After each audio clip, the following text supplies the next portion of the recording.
Entertaining, informative, and educational. Inspiring content that makes a difference. This is the Maximus Troy Publications Broadcasting Network. Join the Academy.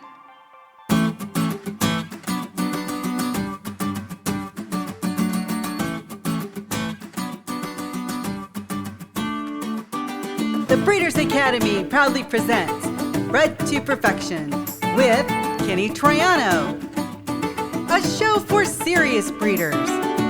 Whether you are looking to create a new strain or simply improve an old one, you have come to the right place. Daddy, I want more chickens.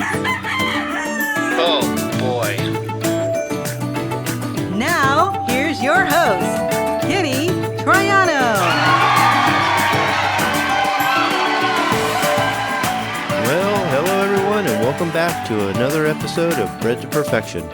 My name is Kenny Troiano, and this, my friends, is the podcast devoted to helping you become a better breeder and taking your strain to the next level.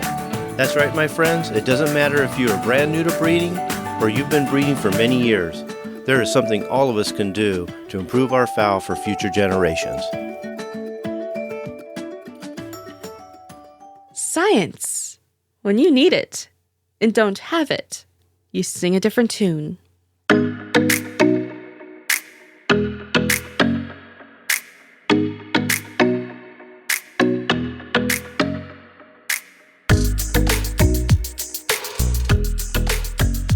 I guess you could consider it a disease problem, but can be also considered a management problem. And so we're going to help people recognize and deal with parasites, internal parasites. So let's start with worms. And there's a lot of them, a lot of different types of worms that affect different parts of the body. Most people are only going to deal with roundworms. They're the most prolific. They're the most common. It's the one we see all the time. And contrary to what most people think, unless you have a very severe infestation within your flock, they're not lethal, but they will clog up the intestinal tract and not allow feed to pass. From my perspective, I've always tried to teach people to look at their flock on a regular basis. If you're not paying attention, that's when things, so to speak, go to hell in a handbasket real quick. I'll give you an example that doesn't have anything to do with worms, but I think you'll appreciate this. So canker is a big problem. We know that in gamefowl, in backyard chickens, show chickens, and so on. So I had a person contact me and thought possibly that the birds had wet pox. The pictures were sent to me, and I went over them with this particular individual. And I've been doing this stuff for about 55 years, give or take. And I will tell you, it is the worst case of canker that I've ever seen in my career. What I'm trying to point out here is that you've got to look at these birds. Just because they're walking around and they look like they're good to go, they're not. This, more than likely, will be fatal. It is so caked from the front of the beak to the back of the throat, all over the top of the tongue. You only can see the very tip of the tongue, what the normal flesh color looks like. The rest of it's covered. They're basically going to die from not being able to eat and drink, right? Yeah, eventually. Yeah, because it'll work its way down the trachea and it'll cut off the air. It'll work its way down the esophagus and into the crop. And then you get the crop mycosis and the thickening of the lining of the crop. It'll just work its way down through. And this is what we call an intestinal canker. And I know that this doesn't have a thing to do with worms, but what I'm trying to point out is, had somebody been paying attention to those birds, other than looking at them and saying how cute they are and how pretty they might be, unbeknownst to them, these birds are in deep trouble. Even the nasal cleft, which is that split in the roof of the mouth, is totally covered. And that leads up to the sinus cavities. Told this particular person to get a bottle of iodine and start saturating and pulling the stuff out. And at first I wasn't sure. I had to really look at these things. And I qualified. I said, I could be wrong, but I doubt it. I said, if you had straight up wet pox, I think you'd see some of it on the outside of the face, but there's no marks on the bird anywhere else but in the mouth, just loaded from top to bottom. My point being, if you look at a bird's droppings, most people that raise chickens, yourself included, you know where a particular bird is roosting in your complex. So if you go by in the morning, after they get down, you can look and you can say, okay, number 49 sits here, number 35 over there. This one's got blood in the droppings. Or you get a stick and you push the droppings around and you look at those droppings and worms crawling around in it, or you see the segments of a tapeworm or the roundworms themselves. So the more you do that, the better off you are, and you get away from having these crazy infestations of worms that could possibly be lethal. But the one that I think is the most dangerous is capillary. Capillary worms are probably one of the most dangerous because they thread themselves into the intestinal wall. So you say, I'll just get another dose of wormer, which is not lethal to the bird itself per se, but it would be lethal to the worms. So they die in place. Then you got an inflammatory bowel response, and now you got problems. Knowing what you got, knowing how to deal with it, looking at the birds, handling them as often as you can. I realize people work for a living, but the birds are your responsibility. You take that on just like you would a dog. I've always advised people, get a 5-gallon bucket, sit out in your yard, and just watch them.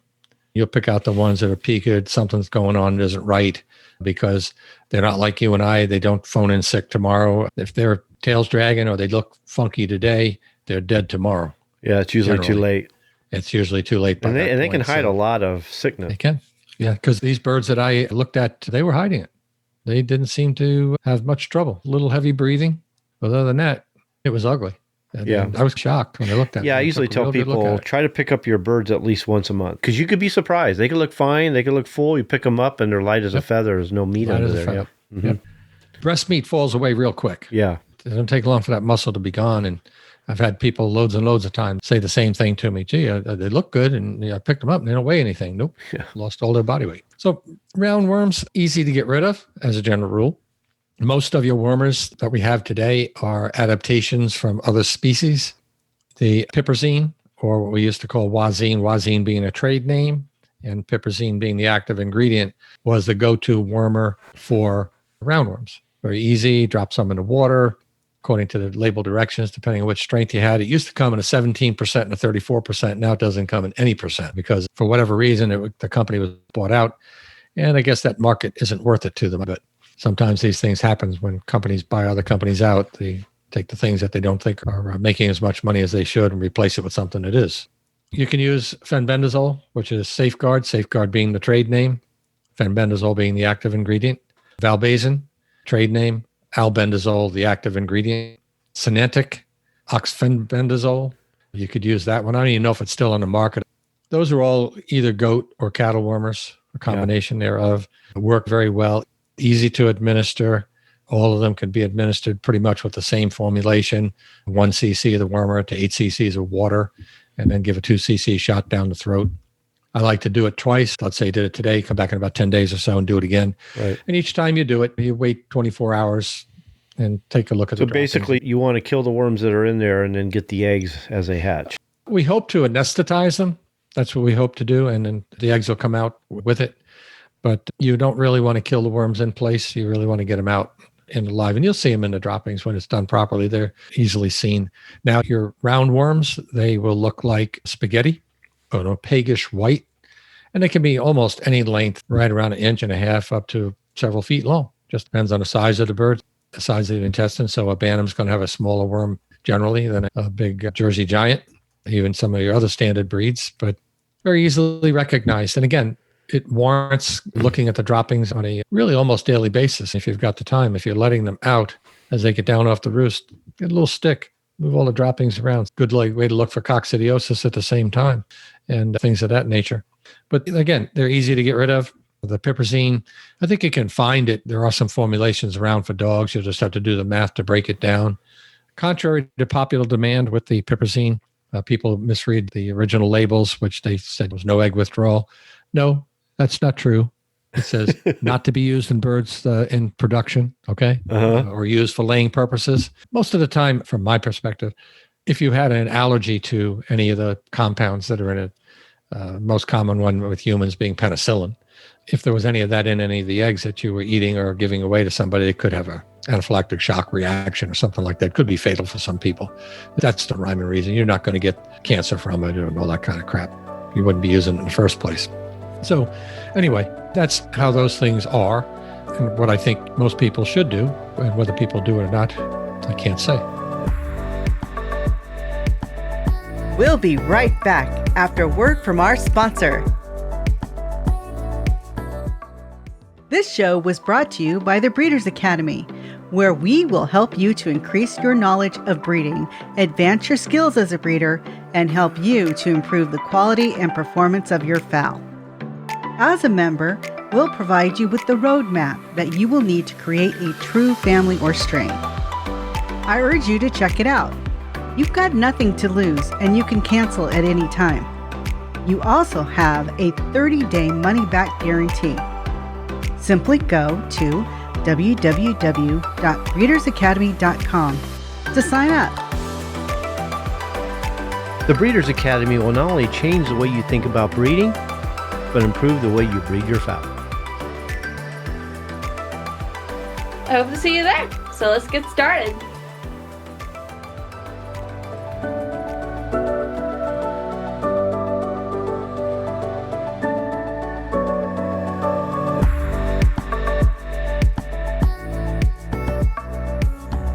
The eyeworm, you want to go to that one next? Yeah, Okay. that's not as common, but you see it from time to time. You see it in the south, and the reason being it's a particular cockroach that causes it, and they climb on the bird's face and lay the eggs in the eye. So they're easily seen in the eye, and actually you don't necessarily need to use anything to flush them out. You can usually sit there and pick them out with a tweezer. They're visible. If you're not up for doing that, your bird won't like it, but this will run them out real quick. And you can take some Vetrex and just put a drop in the eye. And that'll be a little bit caustic to them, but it won't really hurt them if you use just a small drop. If they have eye worms, you would see it. It's not something that you wouldn't see. You would see it. Yeah, there are other diseases that cause birds to scratch their eyes and their face. It could be an infestation with stick-tite fleas, and we'll get to that later. Could be a respiratory issue with coryza or any other of the respiratory things where the eyes start to bother them and then they start to scratch at them. But it's easily seen. You just pull the eyelid down and pull it away and examine it. Sometimes you might want to look at it with a flashlight, but they're there. You'll see them. You'll see them crawling around. Just pick them out. And if that bothers you and you don't want to pick them out that way, just one drop of Vetrex in the eye, a couple drops in the nostril, some up in a nasal cleft in the mouth, and they'll leave. They'll get out of Dodge real quick. Is that right? Yeah. So it's pretty simple. And again, more common in the South. You see these large cockroaches. One that comes to mind, and there may be others, but the one that's always accused of it is the surname cockroach, which is more prevalent in the South. Florida calls them palmetto bugs. Is that what they call those giant cockroaches? I've never heard of them. Yeah. Well, I live in California, so we don't have those things here. More of your tropical areas, so maybe more Southern California. I'm as southern as they come. Southern as they come. Well, if you don't have them there, you don't have them. I don't see them. No, I don't have a problem with eye worms. Well, the cockroach itself, you got to have that in order to have. Yeah, we have eye cockroaches. worms. Well, I think everybody has them, but it's a particular type. That's what it is. I think you'll see them more in Florida, Georgia, Alabama, places along the coast where it's hot and humid in the summer. Louisiana, that seems to be where more of the problem is. It's not a huge problem, but it is there, and I've dealt with it quite a bit over the years. So it's more prevalent than some of the others that you talk about. Not as prevalent as roundworms, for sure. I think roundworms are by far the most common one that you're going to see. Right. Next one is tapeworms. Again, not a big deal, not near as prevalent in birds as the roundworm, but nonetheless still there. Can do a lot of damage in the intestinal tract. They're flat and serrated, look somewhat like a vacuum cleaner hose. And if you've ever seen them in your dog and your dog has had them, they look exactly the same in a chicken, opaquish white to a whitish color. And again, you can see them as little grains of rice, which are immature ones, or you can see really large ones, 3, 4, 5 inches long or longer. These worms, are they species specific? It's not the same worms you'd see in your dog, right? To be honest with you, I do not know. One would think that there may be some crossover. Okay. I know coccidiosis is not. Coccidiosis is host specific, but I never heard it talked about like that in other species when it came to worms. The naming of the species in a cow and it might be different, but I think they're treated in the same way. Now, whether one will cross over to another, that I can't say. Probably should know that, but I just never. Well, when you said that the tapeworms, they look the same in a dog as they do the chicken, I'm just wondering if that's the same tapeworm or is that species specific? I haven't seen anything in the writings on this, and you don't often see there's nothing new that's out there because they're pretty well understood where they come from. And some of them don't have what we call an intermediate host. So an intermediate host would be the second party in line, and then your chicken eats that. So for the tapeworm, darkling beetles are quite common. They are a dark chocolate to black colored beetle that resides in the insulation in chicken houses. They will eat foam insulation to no end. And so they are a problem. They do spread disease besides worms. They are a source of multiple different types of diseases because chicken will go and eat them. They see something crawling, they're going to eat it.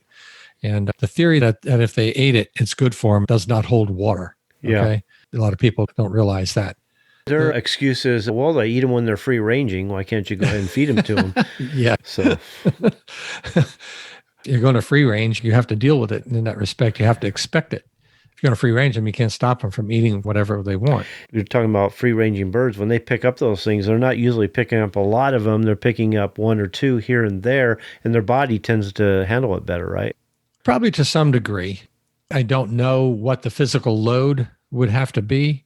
In other words, how many worm eggs would constitute overwhelming the immune system so that there's an infection.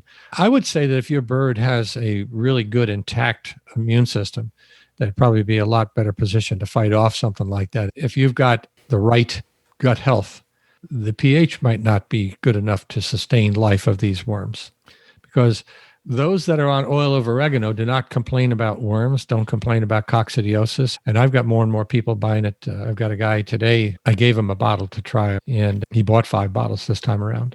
Wow. Yeah. And it's nice to see that he got benefit from it.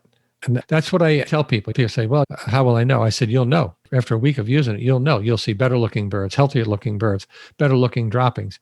And if you've already got that, maybe the addition of this will not improve it dramatically, but it will improve the gut health and it'll help keep it there.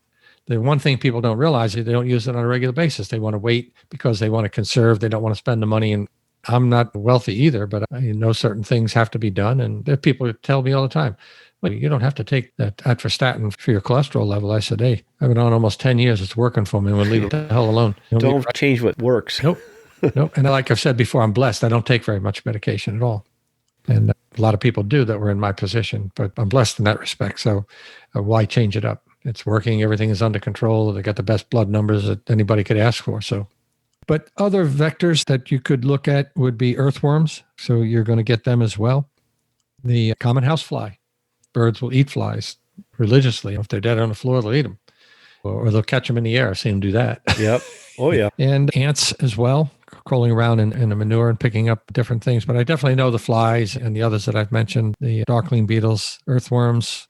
I guess if a grasshopper, and I know that for a fact, a grasshopper can transmit it, then I'm going to assume then that a cricket can do the same. I know birds have eaten crickets till their crop was just overloaded with it and they couldn't eat anything else. Yeah, right. But things along those lines are going to give you trouble. You can use the albendazole, I prefer, as a tapeworm wormer versus the fenbendazole. Fenbendazole, it has good activity against roundworms, but I've never really used it. It doesn't seem to be popular, and I'm not even sure whether it's still on the market or not. And then we come to capillary worms, a whole different ballgame. There is no intermediate host here, so this would come in more than likely through other birds that have it, free-flying birds being one. I read on Facebook about somebody who was having some birds get under their wire fence into the neighbor's yard where the neighbor has 4 nice bird feeders, and they were picking up the corn and the seeds that were spilled out of the feeder. Funny to look at, cute to see, but not healthy. But we know that those free-flying birds are frequenting that, and when they're sitting on those little perches eating feed, they're crapping on the ground. Yep. And your birds are going to eat that crap because they do it to themselves. So they'll eat their own droppings. They're going to eat every other bird's droppings. It's not going to matter, other than the fact that you do run the risk then of bringing in worms, and especially capillaria. And I talked about them before. They call them threadworms. That's another name for them. And they do just that. They do a very good job of embedding themselves along their entire length, not just the head and then stopping. They'll go straight through and embed themselves in the intestine. And when you get a lot of them, it becomes a problem. You might see a segment in the droppings. This is one that's tough to get because there isn't much symptomology that goes with it. You might see a piece of the worm broke off somewhere along the line or something like that, but you generally will not see them like you'll see the others. You'll see the tapes, you'll see the rounds. After this, they get tough to see, especially in the droppings. And again, any one of those wormers, the 1 to 8 solution is fine. If the solution bothers you, and I know gamefowl guys that have a lot of birds don't have the time to go through and pick each one up. They use a little piece of white bread, and 2 cc's is not much. It's less than a half of a teaspoon, 2.5 cc's being a half a teaspoon. So it squirts on a piece of bread real good. You give it to the bird to eat it and consider them wormed. It would be a good idea when you're worming, whether it's using the piperazine or the fenbendazole or the oxfenbendazole or the albendazole, any of these. it'd be a good idea to try to do it first thing before you feed. That way you're getting it down into a empty intestinal tract, and it's the first guy on the job, and it gets through and should be able to do its work somewhat unimpeded by the feed that would be clogging up the crop and everything else. But if you can't, just get it done. And again, more important to go and check 24 hours later, even 12 hours later, you should start to see some if they're there. And then again, at your 10-day interval, that should help take care of that. Then we have cecal worms. They're pretty common. If you've got them, you've got them. This is going to be blackhead and create problems for you. And the earthworm is the vector for this one. And again, we watched the old Farmer Gray cartoons when I was a kid, and the rooster went out and picked up earthworm out of the hole and had to struggle with it and watched them eat it. And it was all funny, but not when it comes to your backyard flock or your game chickens or any other chicken for that matter. That in and of itself is something you can prevent by just really paying attention to the droppings. I know I'm getting repetitive to some of this stuff, but I don't think you can drive it home hard enough sometimes. The wormers are relatively inexpensive. Almost all of them don't come in anything less than, I believe, a 500 ml bottle. I sell a 100 ml bottle, which is more than the average person needs. The problem with buying a big bottle is it'll outdate on you before you go through it. A 1 liter bottle or a 500 ml bottle, that's a lot of wormer. You're going to dilute that 1 to 8. So just figure that out, how many doses are going to be in your 500 to 1,000 ml bottle. A lot. So this way it keeps you fresher, and mine comes with all of the directions. If you have a lot of birds and you don't have the time, or even if you have a handful of birds and you don't have the time, you can request from me directions how to do the math to put it in the drinking water. The one that I would suggest that you use for the drinking water only would be the albendazole. And the dilution would be a little bit different. And I don't have it in my head, but I have it all written down in a file, and I print it out and put it in with your order. So you'll get both directions, giving it individually, and you'll get it for putting in the drinking water. But the albendazole is the one to use. And I'll explain the rhyme and reason there. People say, well, I have Safeguard. The problem with Safeguard, when they mill this product evidently down from a block of the active ingredient and mix it with the solution that it's suspended in, Safeguard is a larger particle. So it precipitates out in the water as it stands. So you'll get whitish, light-colored, cream-colored to clear liquid at the top and heavy chalk in the bottom. You don't get that with the albendazole. When it comes to Safeguard, I didn't even know they had a liquid till you told me that, but most people I know, they use the paste. They just take some paste, but you don't get as accurate a dose. 6 one, half dozen the other. You can't really hurt them with it. Some people say a 1/4 inch long to a 1/2 inch long to 1 dime size in diameter. Who knows? That's flying by the seat of your pants. This way you get a more accurate dose. Can I say one's better than the other? No. As far as the dosage is concerned. To me, getting it into them is important. I don't believe, with these pastes and stuff that you're going to overdose them, especially with the Safeguard. And the albendazole is valbazen, by the way. And again, that doesn't come in a small bottle. I don't believe it comes in anything less than a 1 liter bottle. And again, it's hard for somebody to use that up within a year's time. If you got 30, 40 chickens in the backyard, you'll not do it. Even if you wormed every week, you wouldn't use it all. So it doesn't pay. I sell mine 100 ml bottle for about $35 and give you both sets of directions if you like. That way you can use it. And usually it's long dated, a couple of years at least. Even at that 100 ml bottle, you're going to get a lot of dosage out of that. So we got the roundworm, the eyeworm, the tapeworm. When you talk about cropworm, they're probably talking about capillary. Okay. And the reason I say that is because I do believe I've seen some recent stuff where there were threadworms. They were referred to in the literature that I was reading as threadworms. So that's probably where the cropworm thing comes in. There's a lot of different names for different things. I usually go with the one I know, the most common, the one I've studied over the years.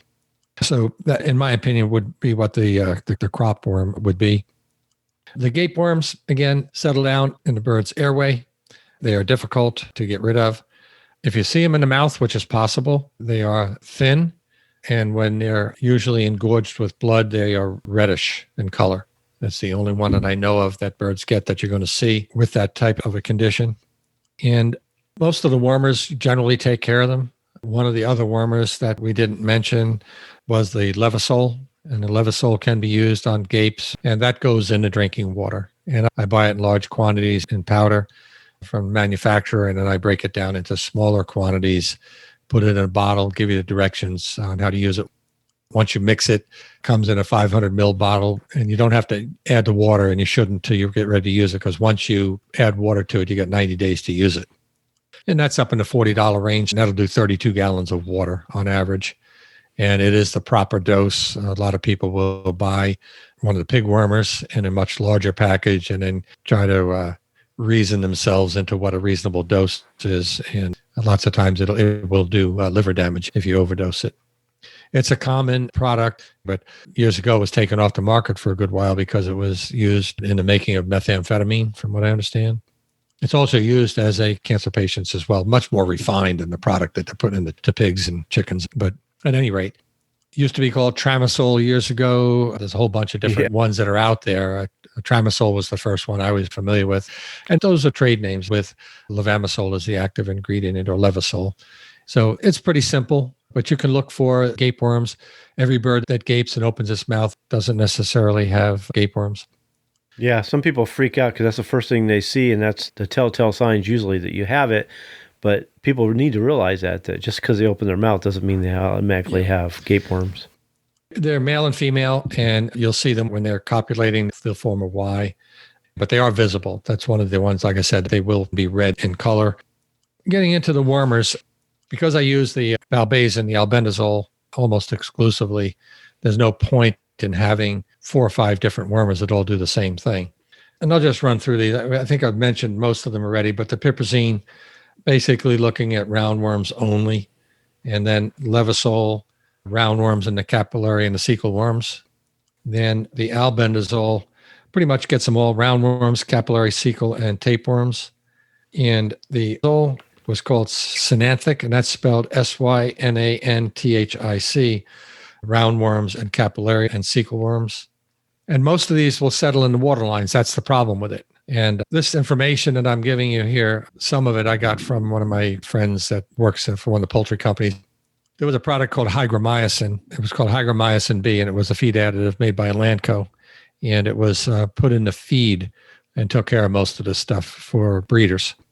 There was some issues with manufacturing it from a standpoint of EPA and OSHA. There was some cancer-causing things to it.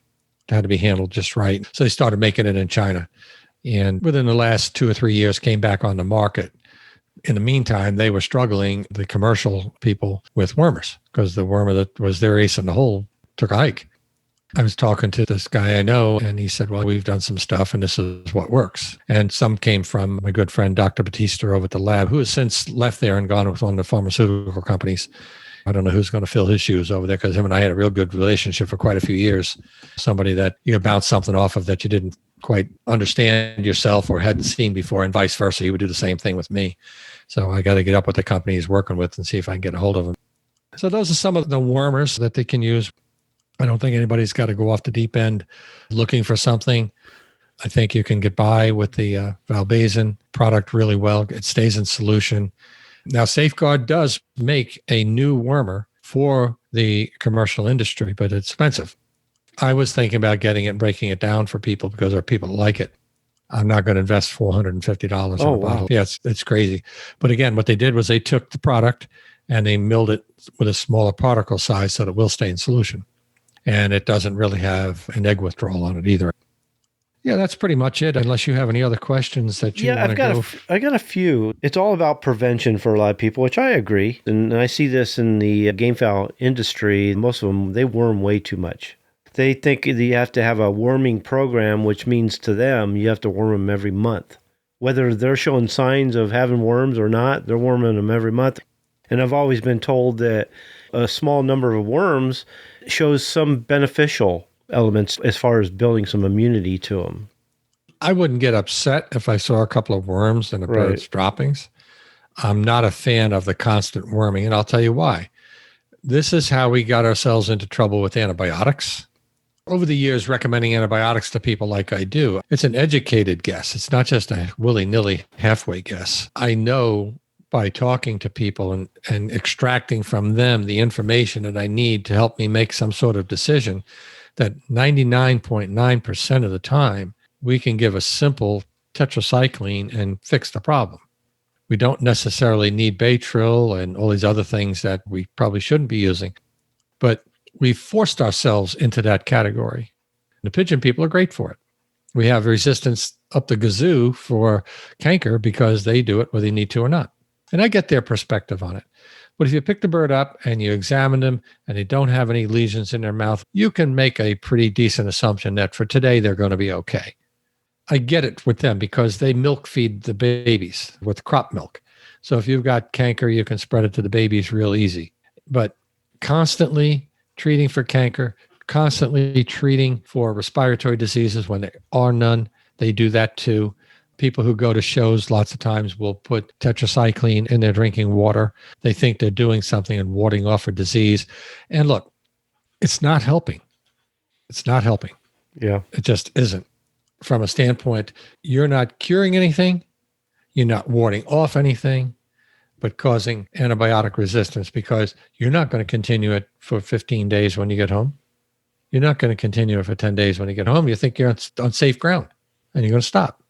And that is the issue with worming. I much prefer somebody, whether he's a gamefowl guy or a backyard guy or a show guy, just be a poop inspector. It's real simple. And they're aware of that the wormers, they tend to lose their potency when they use them too much. So they believe that if they use one for 6 months and then switch to another one and go back, that they're taking care of that problem. And I don't think they realize the fact that they're using the wormers so much. Even if they switch them back and forth, I think they're actually doing more harm than good. Let's look at this, okay? Even if you want to rotate them, I gave you 3 wormers out of the group that I mentioned that are all Zoles. Do you understand what I'm saying? Yeah. All 3 of them are Zoles. The last name are Z-O-L-E. Fenbendazole, albendazole, oxfenbendazole. Generally speaking, resistance to one is resistance to all. You can rotate them all you want. What I would rather see somebody do is for the first 2 or 3 months, let's use fenbendazole. Then get a hold of some piperazine and treat with that. And then go to Levosol. Stretch them out. You only need maybe 4 wormers over the course of 3 months. And I'll tell you what the other problem is with doing that. Money. Now you need to keep 4 wormers on hand. And if you've got a small flock, let's say you got 20 birds. Are you going to spend $160 roughly to worm your birds? No, you're not. You're going to stick with the wormer that's working. And when we get into the ectoparasites, external ones, we'll talk about that because there's a huge problem there too. So I don't buy into the constant worming, whether you're a pigeon guy, gamefowl guy, backyard guy, show guy. You got to show me that there's a reason to use it. And look, I'm a guy that sells this stuff, but I've never encouraged anybody to worm on a regular basis. Not unless I know you got a history of it. Yeah. And again, that does go to management. And that's what I was going to say. I haven't wormed my birds in years. I couldn't tell you the last time I wormed my birds. It's been so long.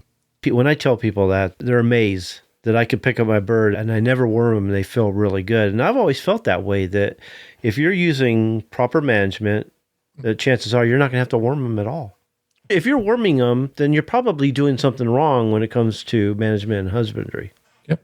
So, look, keeping the pH, and I can't tell you what the pH would be to keep worms out, but I would suspect from what I'm seeing, I'll give you an example. The turkey guy that got me started on this oil of oregano. And the only reason I talk about it so much is it's been so successful for those people that have used it.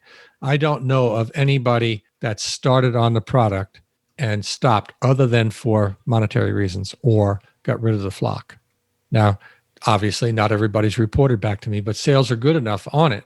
The results they see, they're happy with. I have a very dear friend of mine up in Michigan, and he's well known throughout the chicken fancy. He raises champion birds and a real good, straightforward guy. He's a veterinarian. He's using my oil of oregano. He's ordered it several times. I have a bottle going out to him Monday. Mm-hmm. And why is that? And he's a veterinarian. You can get any antibiotic you want. He don't believe in using all that crap either. You know what I'm saying? Yeah. He's seen a difference in the bird. He's seen it. Yeah. And so have other people, multitudes of people.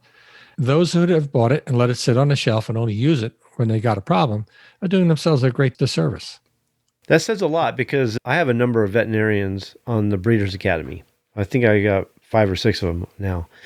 And they'll tell you the same thing. They're good about culling the birds that need to be culled, and they don't vaccinate and they don't medicate at all.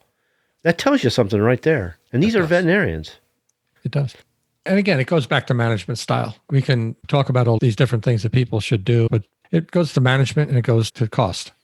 Okay, if you've got a lot of birds, it's going to be expensive to put that in the water.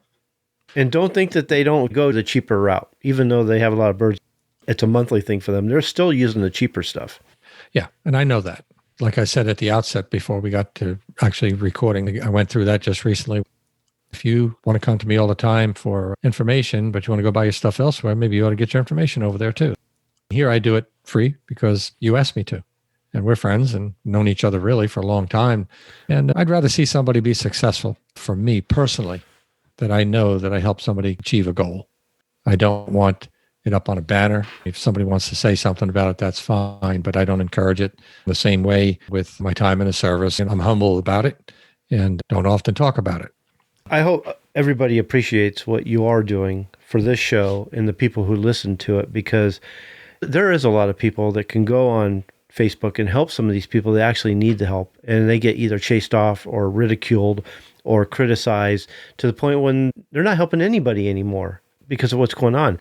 I hope everybody who's listening to this really appreciates what you are doing, because you are giving up a lot of time to help people. So yeah, this is really cool. There's a lot of information there for worms. Yeah, like I said, I don't want to beat it to death. Most of the things you'll find out come down to management. Yep. Because when I had chickens here, I never had any problems. They were the healthiest chickens on the face of the earth from my perspective. Never had to do anything. I put vitamins, electrolytes in because I felt guilty. But it was plenty of food, good food, fresh food. Nothing was ever old. Fresh water to drink.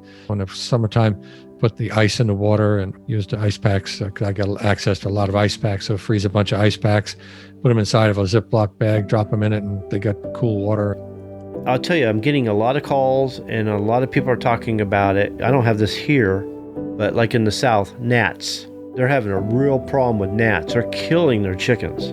They're wiping out the baby chicks. A lot of people are going to want to hear about that. I didn't know that was a problem, but apparently it is. It just depends on where you are. Some of these things are more prone in the South because of the more tropical climate. The further south you get, I'm just below the Mason-Dixon line. So if you want to look at it that way, technically we're south, but really not. We're in the middle. So you get down to the Carolinas and go down to Florida and places where it's wet, a lot of rain, a lot of swampy conditions. Louisiana, Mississippi, Alabama, those places. Yeah. That's where I'm hearing it. Yep. Places in Georgia and Florida. And there's some things you can do. It just depends whether you're going to be able to stave it all off or not. We'll see.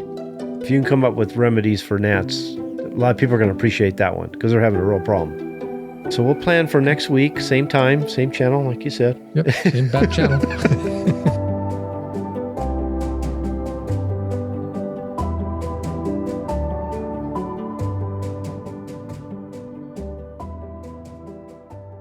Okay, thanks for listening. Yes, thank you again for joining us on the Bred to Perfection podcast show. This show was brought to you by the Breeders Academy, where by becoming a member, you can increase your knowledge of breeding, advance your skills as a breeder, and take you and your fowl to the next level. We can also show you how to create a strain from hybrid crosses or mongrel flocks, and help you to create, maintain, and improve your present strains. We urge you to check it out. You have nothing to lose, and you can cancel anytime.